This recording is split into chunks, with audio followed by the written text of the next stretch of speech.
आज हम इस वीडियो में बात करेंगे भारत के एक ऐसे रहस्यमय मंदिर के बारे में जिसके दरवाजे लगभग 118 सालों से बंद हैं।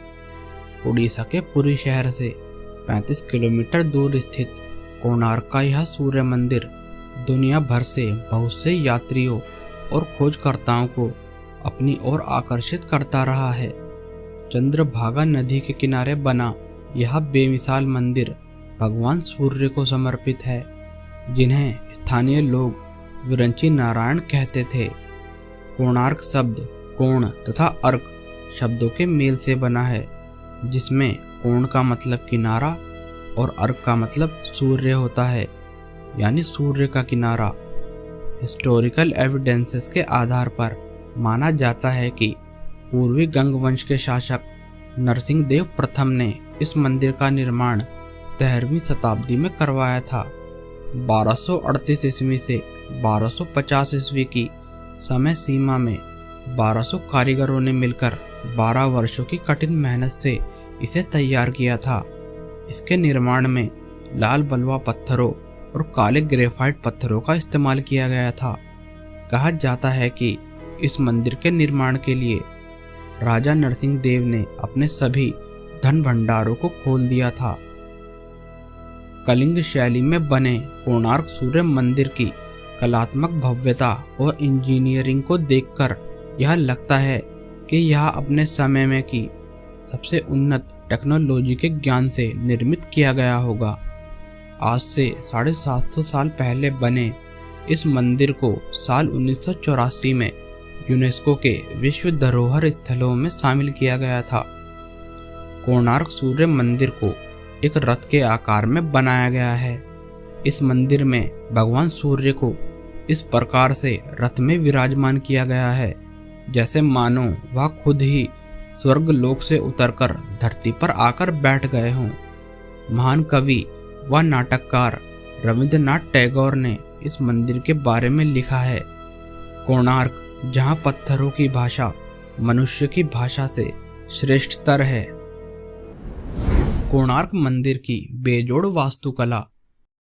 माना जाता है कि कोणार्क मंदिर को पहले समुद्र के किनारे में बनाया गया था, लेकिन समंदर धीरे धीरे कम होता गया और मंदिर भी समंदर के किनारे से थोड़ा दूर होता चला गया। मंदिर के गहरे रंग के कारण इसे काला पगोड़ा भी कहा जाता था। स्थानीय लोगों के अनुसार नकारात्मक ऊर्जा को कम करने के लिए भी कोणार्क मंदिर का प्रयोग किया जाता था। इस मंदिर की ऊंचाई 229 फीट थी, लेकिन 1837 में इस मंदिर का सबसे ऊंचा विमान गिर जाने की वजह से इस मंदिर को काफी नुकसान हुआ था। इस मंदिर में 128 फीट लंबा एक जगमोहन हॉल अभी भी बचा हुआ है। बाकी के 2 मंडप धराशायी हो चुके हैं। कलिंग शैली में इस सूर्य मंदिर को भगवान सूर्य देव के विशाल रथ के आकार में बनाया गया था, जिसमें एक जैसे पत्थर के 24 पहिए मंदिर के दोनों तरफ बनाए गए थे। ये पहिए एक घड़ी का काम करते थे, जो दिन के 24 घंटों का प्रतिनिधित्व करते हैं। इन पहियों में 8 तीलियां बनाई गई थी, जो पूरे दिन के 8 पहरों को बताते हैं।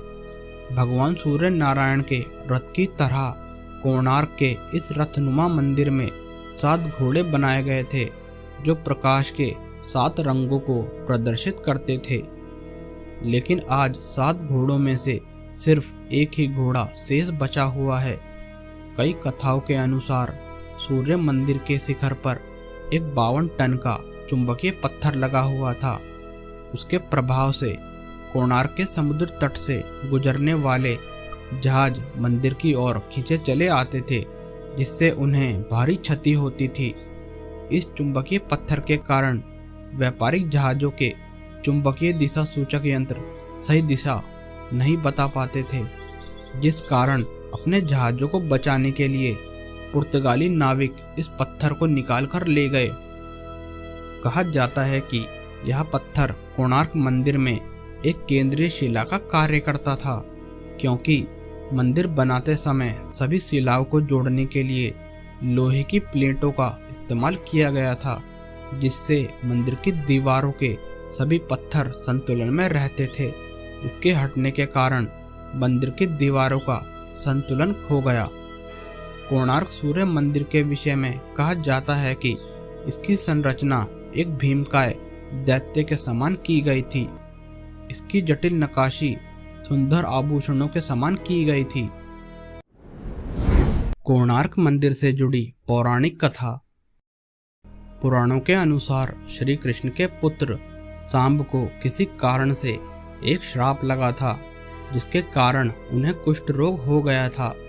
इस श्राप से बचने के लिए ऋषि कनक ने उनको भगवान सूर्य नारायण की पूजा करने के लिए कहा था।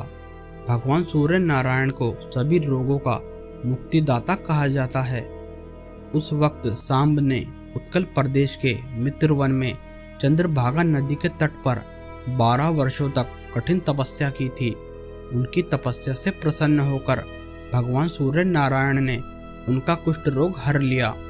इसलिए सांब ने सूर्य भगवान का मंदिर निर्माण करने का निश्चय किया। आखिर क्यों ध्वस्त हुआ ये मंदिर? कोणार्क सूर्य मंदिर के विध्वंस के पीछे कई तथ्य बताए जाते हैं, जिसमें सबसे प्रमुख कारण बंगाल का सुल्तान सुलेमान खान कर्रानी था। उसे काला पहाड़ के नाम से भी जाना जाता था। कहा जाता है कि सुलेमान खान कर्रानी उर्फ काला पहाड़ 16वीं शताब्दी के शुरुआती समय में तमाम हिंदू मंदिरों को ध्वस्त कर रहा था, जिसमें कोणार्क का सूर्य मंदिर भी शामिल था। पुरी के जगन्नाथ मंदिर के मदन पंजी बताते हैं कि काला पहाड़ ने उड़ीसा पर हमला किया था। कोणार्क मंदिर सहित उसने उड़ीसा के अधिकांश हिंदू मंदिरों की प्रतिमाएं भी ध्वस्त करी थी। हालांकि कोणार्क मंदिर की 25 फीट मोटी दीवारों को तोड़ना असंभव था, लेकिन वह किसी प्रकार से मंदिर की एक मेहराब नुमा शिला को हिलाने में सफल हुआ, जो आगे चलकर इस मंदिर के गिरने का कारण बना। दधिनौती के हटने के कारण ही मंदिर धीरे धीरे गिरने लगा। उसने यहाँ की अधिकांश मूर्तियों को भी ध्वस्त कर दिया था। इसके साथ ही उन्होंने कोणार्क मंदिर में स्थापित सूर्य देवता की मूर्ति को भी खंडित कर दिया था। हिंदू शास्त्रों के अनुसार खंडित मूर्ति की पूजा करना वर्जित होता है और वर्तमान समय में इस मंदिर में किसी भी भगवान की मूर्ति नहीं है। इसलिए सूर्य देवता को समर्पित इस कोणार्क मंदिर में पूजा नहीं की जाती है। वीडियो पसंद आए तो वीडियो को लाइक करें और कमेंट करके बताएं कि आप और किस बारे में वीडियो देखना चाहते हैं। चैनल को जरूर सब्सक्राइब करें और घंटे के आइकन को प्रेस करना ना भूलें।